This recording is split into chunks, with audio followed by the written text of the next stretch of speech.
I wonder why my connection is not. Here we go. Do we connect?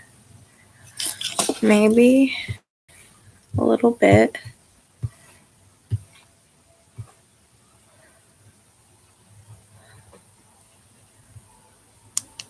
I'm trying to get this set up. Can we please connect to my Wi-Fi? Thank you. We'll switch. Okay. Try to set this up over here. How? Every time. Always one person.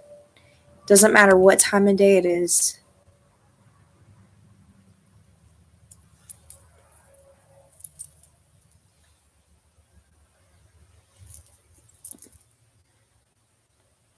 It's quiet out here.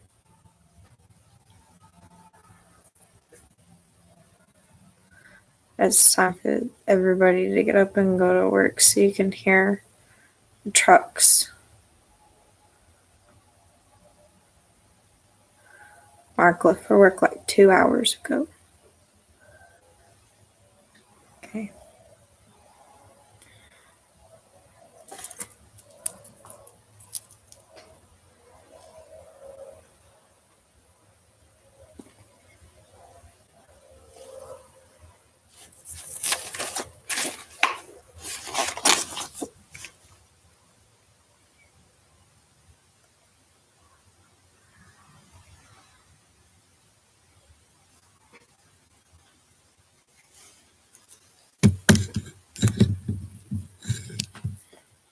I can never get this the way I want it.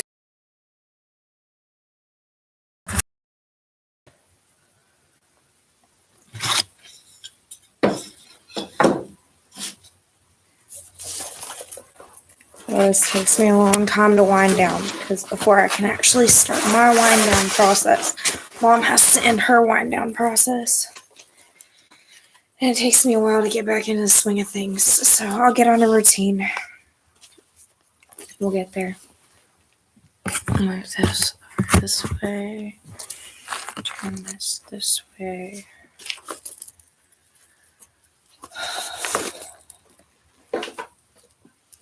I just need to take a minute for me.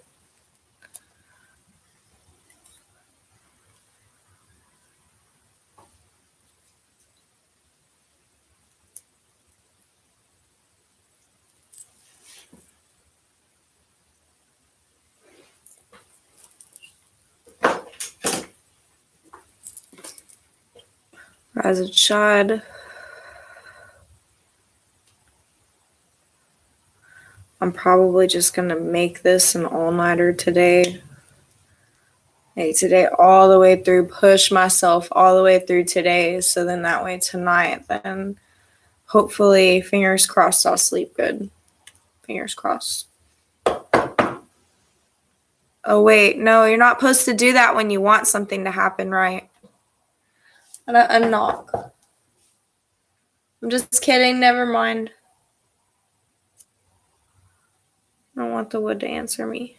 I want it to be a good day and I want to get a good night's sleep tonight.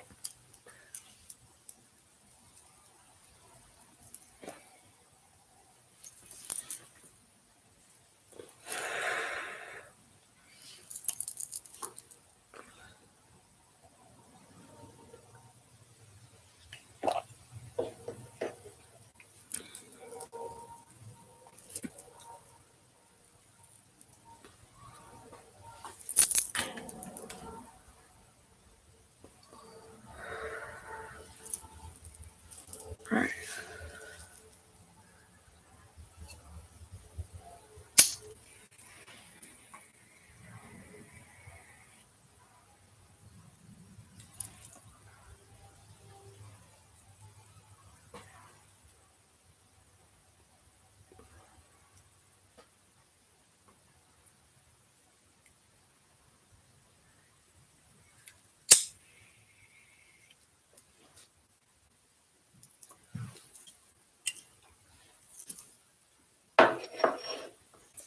All right.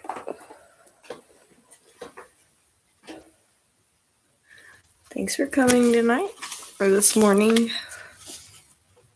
All right. I'll go ahead and read the meditation from the last chapter. Where are you fighting reality? In this meditation, allow whatever insights come in response to the questions to simply be there without judgment. Where do you long to stop doing? Sit in a comfortable position and take 3 deep breaths, allowing your body to relax, letting go of any stress or tension on each exhale. Feel your body drop down and let yourself be supported by the chair or cushion you're sitting upon, the floor beneath you, and the earth, the place where you sit. Let your shoulders drop down and allow your weight to settle under your hips and legs.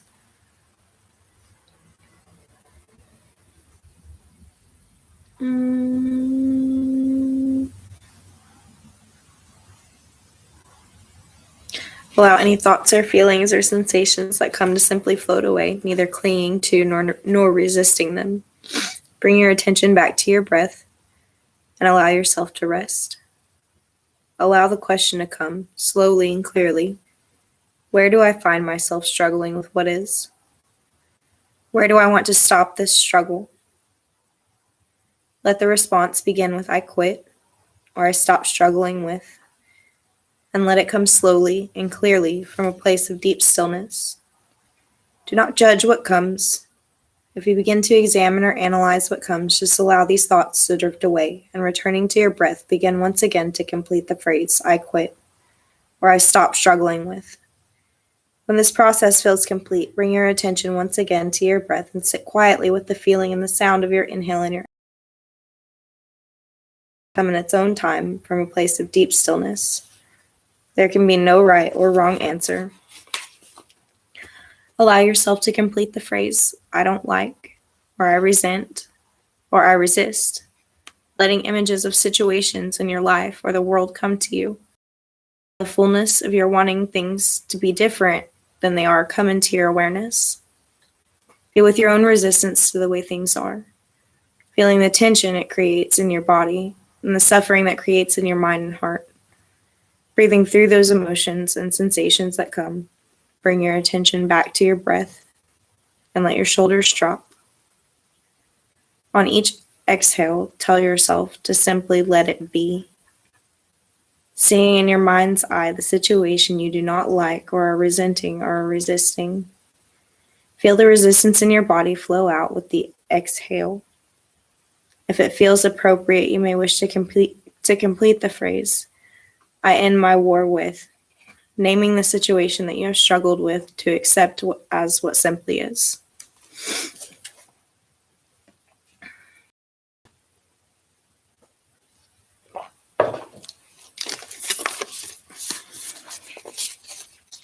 The voice of the beloved. Sometimes it comes as a soft-bellied whisper, and sometimes it holds an edge of urgency. But it always says, wake up, my love. You're walking asleep, and there's no safety in that. I remember the sound of my mother's voice calling my name.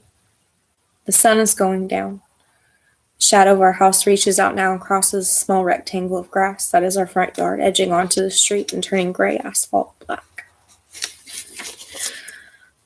Lights from the windows of the houses that line that street glow yellow like cat's eyes in the dark. Although the blistering heat of a midsummer day has given way at last to the coolness of twilight, the house is still hold hot to the sticky air of the day, so we are allowed to stay outside a little longer than usual. We run through the adjoining backyards, a pack of small boys and girls excited by the unfamiliarity of our neighborhood and the fading light. There's a hint of danger in roaming about as darkness descends.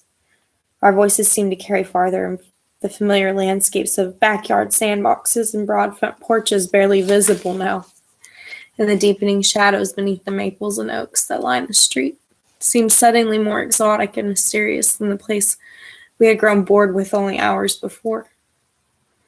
We became feral beings running in the dark, feeling the rush and relief of cool air on bare limbs, scaring ourselves a little with high-pitched squeals and small screams.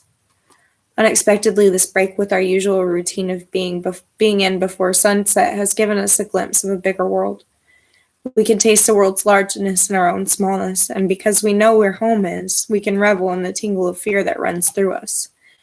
We can hear the voice that calls us, and we know that we will return to the place of belonging when it's time. And we know that if we fail to return to the one who calls our name, will come looking for us and take us home. This is what it's like to live your life knowing you belong to something larger, something that is both around you and all that is and is within you as the essence of what you are. To live with awareness of your essence is to sit in the center of silently knowing why you're here. You go out into the world, and sometimes the world breaks your heart. It wounds your body and overcomes your mind's ability to make sense of it all.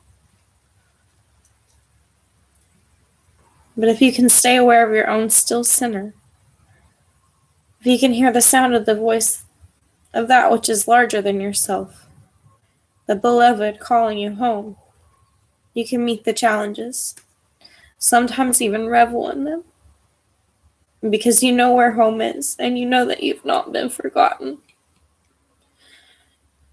My parents had one ironclad rule. When my brother or I heard one of them call our name, we had to answer, even if we could not come right away because we were involved in the intricacies of some complex game. We had to answer. Had to let my mother or father know that we had heard and that we are safe. They had to respond. The call of that which is larger than ourselves and not yet separate from us not only guides us home but asks for a response and reminds us that the world needs us awake. Going home, leaving my Vision Quest site, and returning to the city wasn't as hard as I thought it would be, although it did push me up against some thwarted and unacknowledged spiritual ambition. There's a certain audacity in going out into the wilderness and asking for guidance and living one small human life. Although in all fairness, I know from past experience that I could count on realities of fasting alone in the bug-ridden wilderness to subdue any idealized fantasies I might have questing. Still, there were moments before the quest when I'm sure I imagined myself emerging after 40 days shimmering with the light of realization and emanating peace and wisdom to everyone. At the very least, I wanted a good story to share when I came back, and a story of 7 days in the bush is not nearly as impressive as a story of 40 days.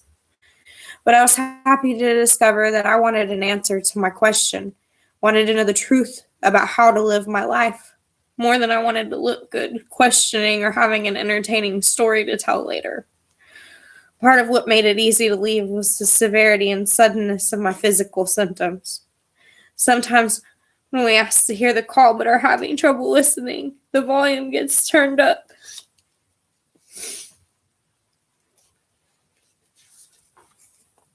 Staying could have created serious health risk. And I was happy to confirm that I was not suicidal. The inexplicable pain in my body seemed to reinforce the message I had received just before I became ill. As I came out of a dream on my third night in the wilderness, I heard a calm and steady voice saying, "Right path, Oriah. Wrong direction."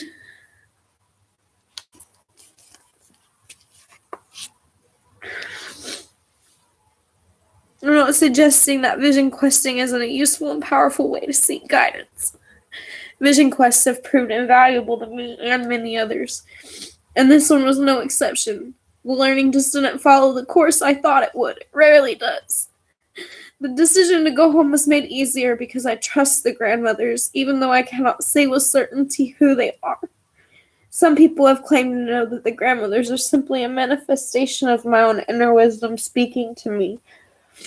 Others have told me with mystifying certainty that the grandmothers are an ancestor spirit guide or enlightened teachers, beings that live in different dimensional reality.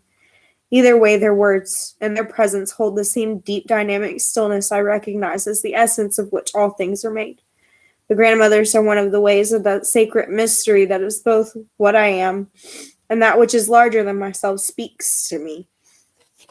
It is perhaps not surprising given my personal history of studying with native elders and exploring feminine spirituality, that the sacred presence that is within and around us would appear in my dreams as a circle of wise old women.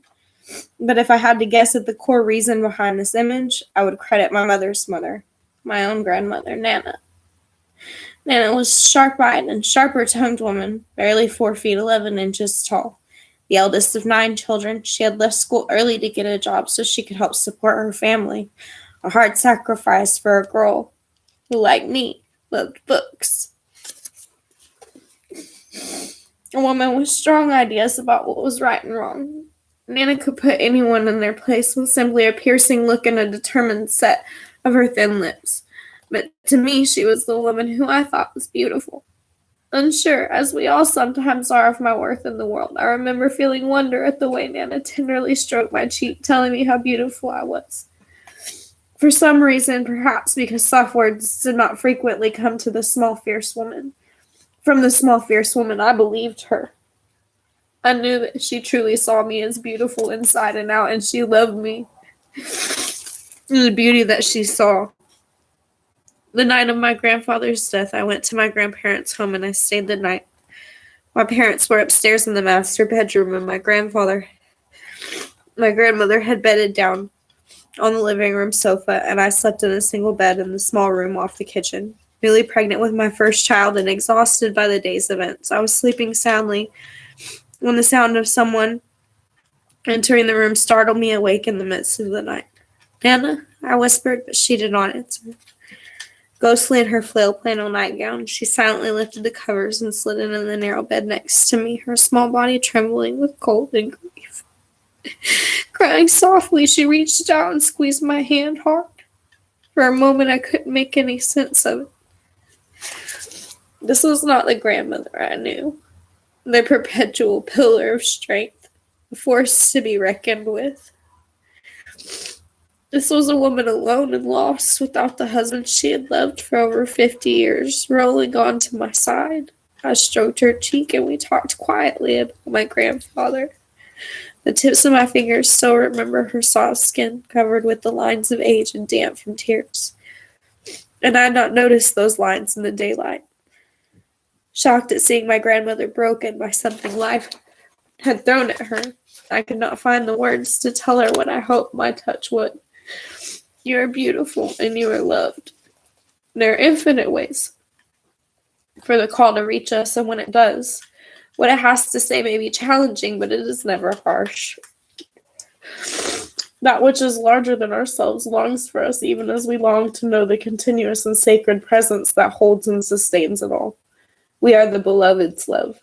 My friend Mark Keslow, a gifted musician and composer, writes in the lyrics of one of his songs, "We are loved more than we will ever know." Each time I hear this, my breath catches and I feel a small ache in the center of my chest for all the suffering caused by forgetting that this is so. However, the call has come to me, whether as a disturbing image of a desperate self, the voices of the grandmothers moving on the wind through the high branches of the trees, or the love between me and those around me. Even when the call asks me to risk something, asks me to do something that does not come easily, it is always tender and always calling me out of suffering into a greater joy. Daniel Latsky, translator of the wonderful poetry of the Sufi mystic Hafiz, has translated and edited a book entitled God, drawing on the writings of 12 spiritual poets from both Eastern and Western traditions. Lansky offers us the words of men and women who have exactly how much we are loved, how constantly the beloved calls our name, and how deeply God longs for us to wake up and know what we are and why we are here so that we might celebrate and participate fully in the joy and beauty of life. Always ecstatic and often erotic, these poems remind us that what we already know but often cannot seem to remember, that all things are an expression of the sacred mystery that woos us away from our suffering. Meister Eckhart, the German Catholic theologian and the mystic of the early 14th century, writes in Ladinsky's collection, "How long will grown men and women in this world keep drawing in their coloring books an image of God that makes them sad? Gently he admonishes it is a lie, any talk of God that does not comfort you. Why is it so hard for us to hear the voice of the beloved calling our name? Why is it so easy for us to believe that we have been forgotten, that the call may come for others but not for us? And years ago, my family and friends gathered at a summer cottage and played a game that involves guessing the meaning of words. Someone offered the word obluit, Ooblet. Oh, Ooblet. Okay. Ooblet. Only my younger son, Nathan, proficient player of and the apparently educational role-playing video games, knew that it was a kind of dungeon with only one opening in the high ceiling, a prison from which there is simply no escape without assistance from the inside. The dictionary etymology of the word described as a meaning of place where one is forgotten. Oubliette. That's also Oubliette. That's also in The Labyrinth with David Bowie. That's where I learned that word. Oubliette.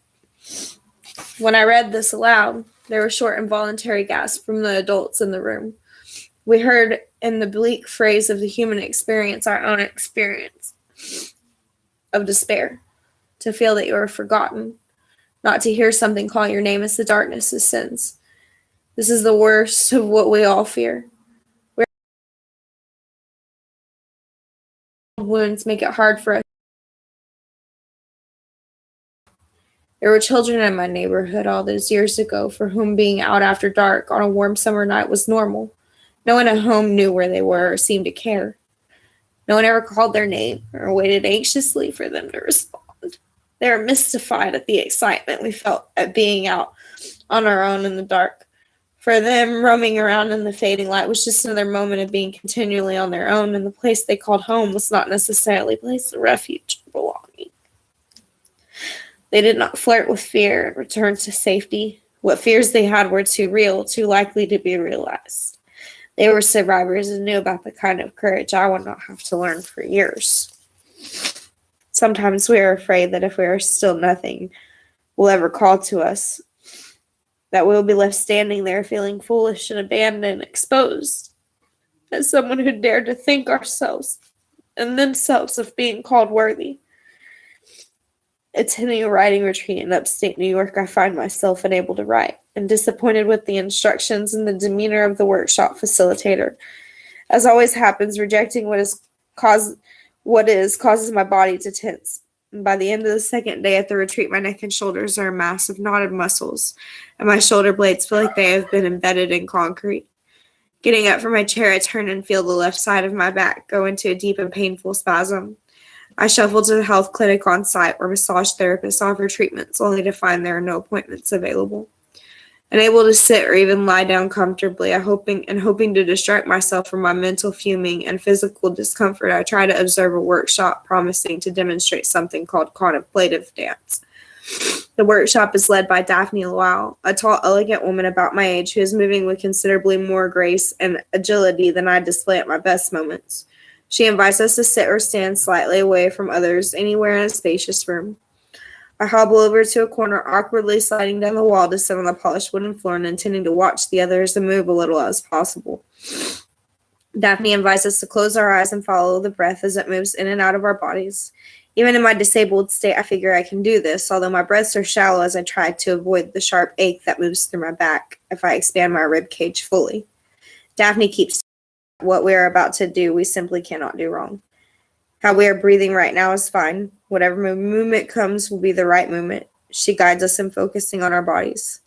The skin, the extremities, the musculature, the bones, her soft voice taking us deeper and deeper into an awareness of our bodies and lightly tapping a steady rhythm on a polished gourd. She moves around the room, inviting us to move, and if and when the impulse to move comes from deep within our own bodies, allowing that impulse to guide the speed and shape of our movement.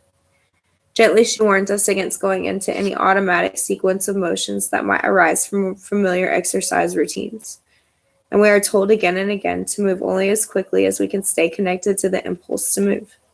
To stop if we lose the thread of that impulse and wait in stillness until the movement again comes from deep within.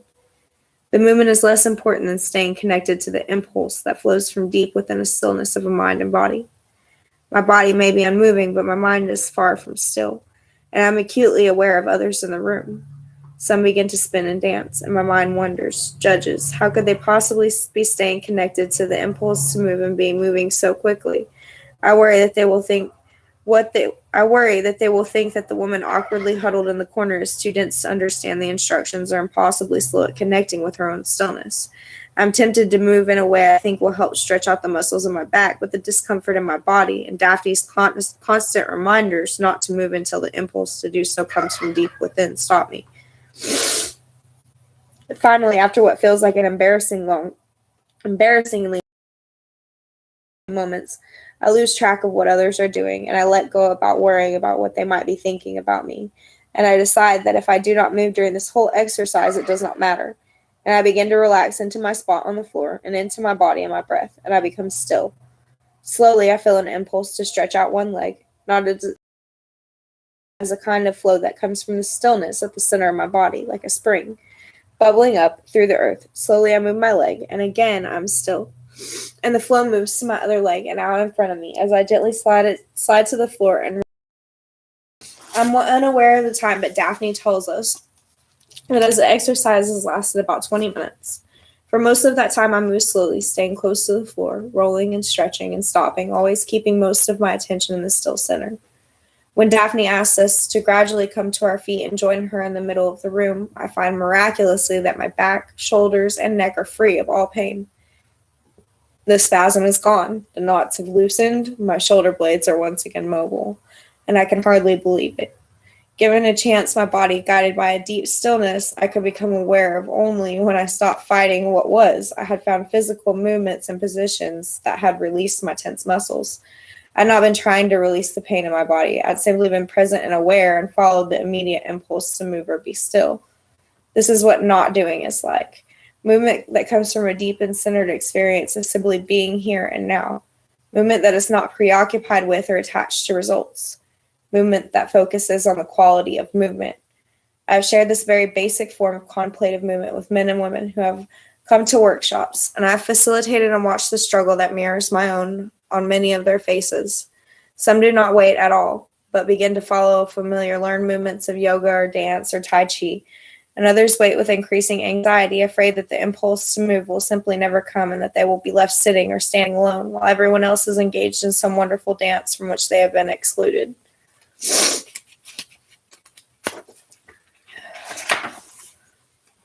We do not trust what we are, an echo of the beloved, whom we secretly fear searches for everyone except us. If it is difficult to trust the deep stillness at our course in a simple movement exercise, how much harder will it be to trust that we can find and listen to what arises from that quiet center in the midst of our daily lives, where the cultural imperative to do, the push to move unceasingly according to what others think is appropriate and necessary, is continually being shouted within and around us. Even if we like the idea of still and dynamic presence within and around all this, we may doubt our own ability to become aware of this deep stillness. So we avoid opportunities to stop, afraid that we'll be uniquely deficient, unable to hear the call. And coming home from the wilderness after the first 7 days of my quest, I decide to maintain my intent to be in ceremony for 40 days. I remain in the familiar setting of my home, surrounded by concerns and distractions of everyday life, but committed to finding a different way of being with them, wanting to try easier. The last 33 days of this time of the retreat are not as physically challenging as the first 7, but they offer me a progressively clearer answer to my question about how to live, connected both to all of what I know myself to be and to that which is larger than myself, with no work commitments during this time. I allow myself to follow the flow of my days, much the at the wilderness site, taking my time with my practices of prayer, meditation, and yoga, eating and sleeping when I feel the impulse, and taking care of my home. Although my son's around, and some close friends I know, I've returned. Most people expect me to be out of contact for 40 days, and I do not get in touch with them. I made no agreements or promises for this time, have few obligations or commitments to fulfill, and so each day I'm able to sit still, able to connect with an awareness of the essence of what I am, and then to experiment, walking through my day with one level of attention perpetually on this awareness, watching to see if and when I lose consciousness of the still center, and observing when I get caught up in the driveness to get even this right. I follow my intuitive nose, and one morning I find myself singing a chant to the female Buddha, Tara, Om Tara Tu Tara Tura Suva. After an hour of chanting, I rise and follow the impulse to wander around the city on foot. As I walk the downtown streets for the rest of the day, I continue the chant quietly under my breath or silently to myself. The city looks different, human, connected, beautiful, and both the splendor and squalor of life continuing. Despite the fact that I walk through areas of the city considered less safe than others, I feel very safe. Being fully present, I know that I am able to assess the ever-changing circumstances around me and respond in the moment if necessary. The taste of not doing is very different from the taste of doing, and after the first 2 weeks of recuperating from my time in the wilderness, I began to participate in household tasks when the impulse to do so arises within me. But I discover that the moment I move away from simply following the impulse to rake up leaves in the yard to getting the whole yard cleaned up before it gets dark, I lose awareness of the spaciousness at the center of simply being. The minute I'm focused on and attached to a goal to be achieved in the future, I'm no longer fully present, no longer open to stopping if and when it seems when the impulse to do so comes. I lose touch with the joy in the task and with the sense of being in the flow of the day, and I become tired and irritated with those around me. This is falling asleep, walking asleep. Moving in the world disconnected from our essential core can be dangerous. It means our choices are based not on an accurate picture of what is, but what we want or what we fear is true. At best, actions based on an accurate picture of what is are unlikely to succeed in creating the change we desire. At worst, they will create great suffering. There are 1,000 ways to go to sleep, to walk through our lives unaware of and unable to be with what is, and so unconscious of what and who we are. Beyond the obvious choices to move away from what is by using a variety of substances, food, alcohol, nicotine, drugs, caffeine, the culturally preferred way of making sure we don't wake up is to keep ourselves perpetually exhausted with constant activity, endless work, and consumption of overwhelming amounts of information to do continually. And even when some of us reject the quest for more material wealth or social status, we do not necessarily break the pattern, but turn instead to this pursuit of spiritual development. Either way, we are in constant motion, internally or externally. We are rarely still, and we seldom find silence. We do not rest, and tired people do not want to wake up. We don't have the energy to wake up, can't even fathom it as a possibility. We will never be deeply happy or truly able to live and love fully until we find our way of living from an awareness of the deep stillness at the center of what we are. It's not so much that what we are at the deepest level wants to wake up, to be aware, to love, to create peace and truth and beauty, but that our essential nature is wakefulness, awareness, love, peace, truth, and beauty. To hear the call, we only need to listen, but sometimes we can listen only when our illusions of control and safety have been shattered. We're lying on the ground, figuratively or literally in the wilderness, weeping and ready to say, as Rumi wrote, I didn't come here out of my own accord. Whoever brought me here will have to come and take me home.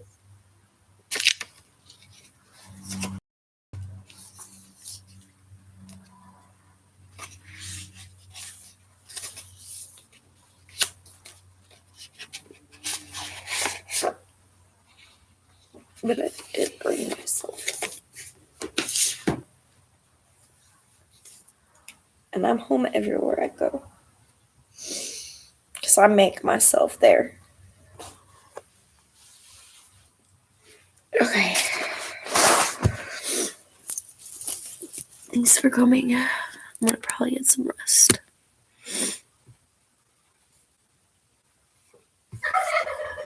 Gobble, gobble, gobble.